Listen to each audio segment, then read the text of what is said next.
నిజామాబాద్ లో సంచలనం సృష్టించిన 6 హత్యల కేసులో దర్యాప్తు కొనసాగుతోంది. ఆస్తి కోసం పక్కా ప్లాన్ ప్రకారం 6గురిని హతమార్చిన ప్రధాన నిందితుడు ప్రశాంత్ పోలీసులు అరెస్ట్ చేశారు. సెల్ సిగ్నల్ ఆధారంగా నిందితుడిని కామారెడ్డి జిల్లాలో పోలీసులు పట్టుకున్నారు. గత నెల 28 నుంచి డిసెంబర్ 13 వరకు ప్రసాద్ కుటుంబ సభ్యులను ఒక్కొక్కరిని ఒక్కో చోటుకు తీసుకెళ్లి హత్య చేసిన నరహంతకుడిని నేడు మీడియా ఎదుట ప్రవేశపెట్టనున్నారు. నిజామాబాద్ కామారెడ్డి అటవీ ప్రాంతంలో ప్రసాద్ హత్య చేశాడు.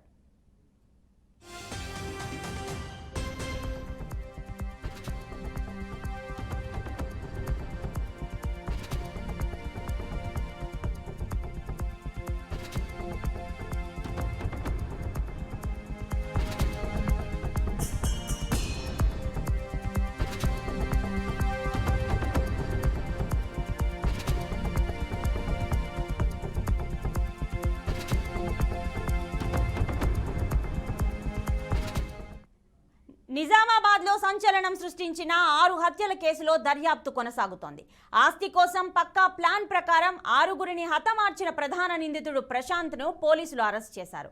సెల్ సిగ్నల్ ఆధారంగా నిందితుడిని కామారెడ్డి జిల్లా పోలీసులు పట్టుకున్నారు.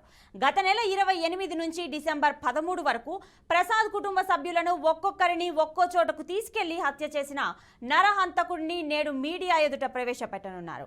నిజామాబాద్ కామారెడ్డి అటవీ ప్రాంతంలో ప్రసాద్ హత్య చేశాడు.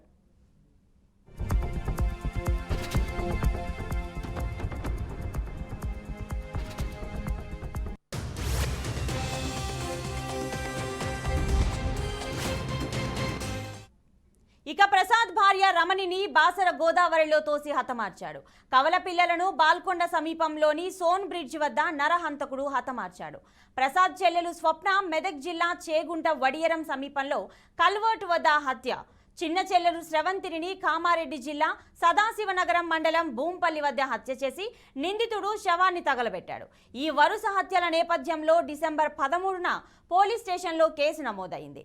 ప్రసాద్ తల్లి సుశీల ఆచూకీ కోసం పోలీసులు గాలింపు చర్యలు చేపట్టారు. ఆమెను కూడా నిందితుడు హతమార్చాడా లేదా ఎక్కడైనా బంధించాడా అనే కోణంలో పోలీసులు దర్యాప్తు చేస్తున్నారు.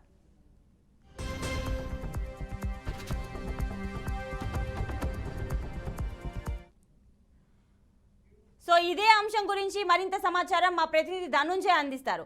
ధనుంజయ్, చెప్పండి, నిజామాబాద్ లో జరిగిన వరుస హత్యల గురించి ఉన్న డీటెయిల్స్. థ్యాంక్ యూ ప్రతిభ. ప్రస్తుతం మనం చూస్తున్నాము ఉమ్మడి జిల్లాలో నమ్మించి కడతీర్చిన ప్రాణస్నేహితుడిని నమ్మించి కడతీర్చిన సంఘటన యావత్తు ఉమ్మడి జిల్లా వ్యాప్తంగా రాష్ట్ర వ్యాప్తంగా కలకలం సృష్టించింది. ఇల్లు దక్కించుకోవాలనే కోపంతో 6గురిని హత్య చేసిన ప్రశాంత్ చేశాడని చెప్పేసి ప్రధాన నిందితుడిగా చేసడం జరిగింది.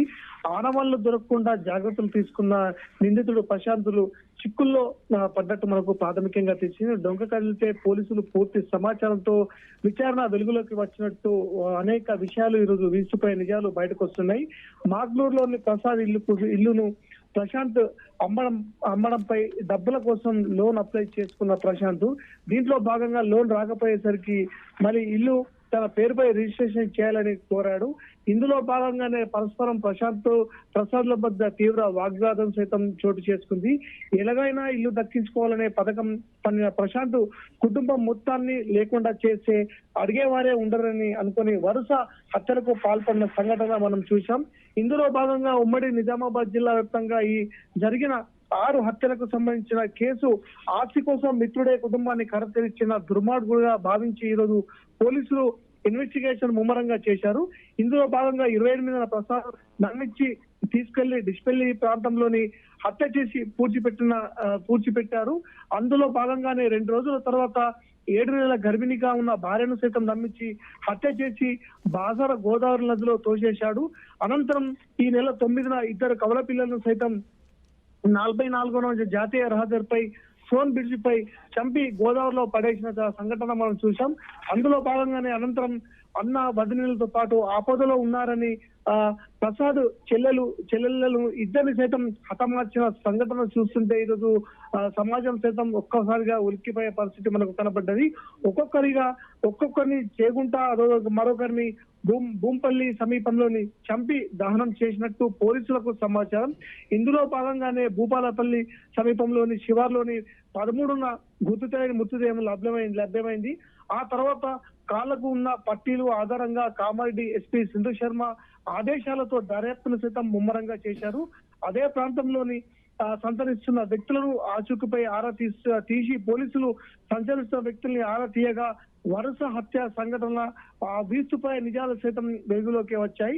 ఇందులో భాగంగానే 2 ఇళ్లకు సంబంధించిన 10 లక్షల అప్పు వివాదమే కారణంగా పక్కా పథకం ప్రకారం 15 రోజుల్లోనే దారుణ హత్యలకు ఒడిగట్టాలని చెప్పేసి దర్యాప్తులో సైతం తేలింది. మృతులకు సంబంధించిన ఇప్పటి వరకు చెల్లెలు, భార్య, కవల పిల్లలు సైతం హతమార్చారు. ఆచూకు లేని ఇంటి పెద్ద తల్లి మాత్రం ఇప్పటి వరకు దిక్కుతోచని స్థితిలో ఉంది. అసలు వాస్తవంగా ఆమె కూడా ఉందా, ఆమెను కూడా హతమార్చారా అన్న కోణంలో సైతం పోలీసులు తీవ్రంగా దర్యాప్తు ముమ్మరం చేశారు. మరి కాసేపట్లో మీడియా ముందు సైతం మనకు ఈ హత్యకు సంబంధించిన సంఘటనకు సంబంధించిన నిందితులను ప్రవేశపెట్టే ఆస్కారం ఉందని చెప్పేసి ఇక్కడ పోలీసుకు సంబంధించిన వర్గాలు చెప్తున్నారు. 1 గంట ప్రాంతంలో ఎస్పీ సింధు శర్మ మీడియా సమావేశంలో మరిన్ని వివరాలు వెల్లడించే ఆస్కారం ఉన్నట్టు మనకు తెలుస్తుంది. Right Dhananjay, thanks for the updates.